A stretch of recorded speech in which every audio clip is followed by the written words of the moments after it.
Hello, I'm 72 years old and I've had psoriasis for over 25 years now.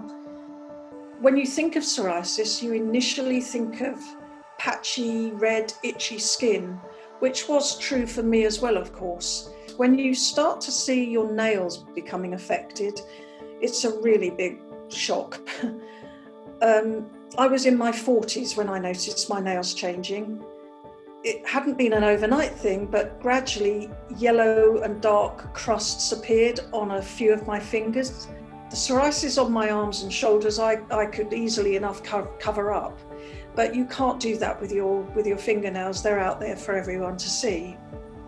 It wasn't until later that I was also diagnosed with psoriatic arthritis, maybe when I was around 60. It was difficult, not only having to deal with psoriasis, but with another condition as well that makes your joints so painful.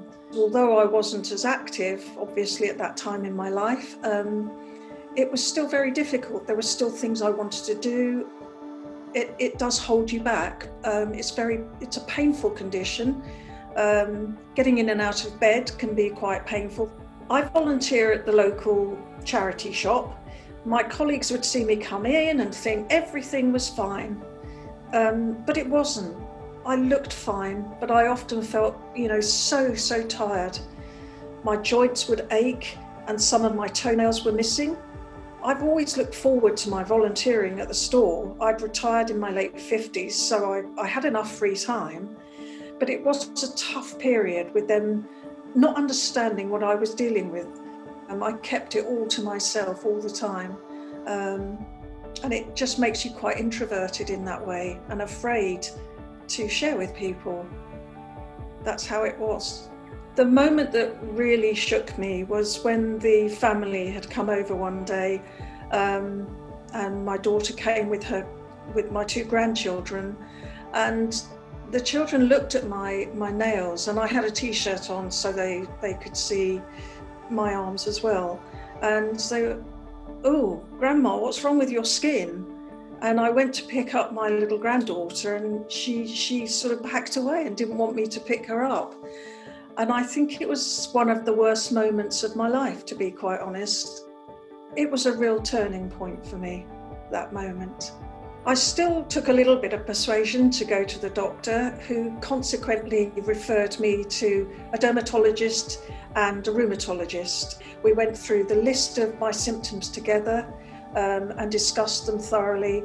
And they were the ones who were so kind and understanding, and they gave me a newfound confidence in myself to deal with my condition.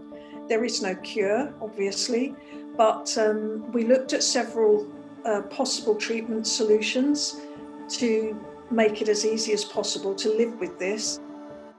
Without a doubt, the biggest change has been inside myself. I'm older now. I don't worry so much what other people think. I talk quite openly to all of my family, friends, and people at work, and they all just really accept it. You'd think it's going to be so hard, but they're just wonderful about it. It doesn't weigh me down anymore.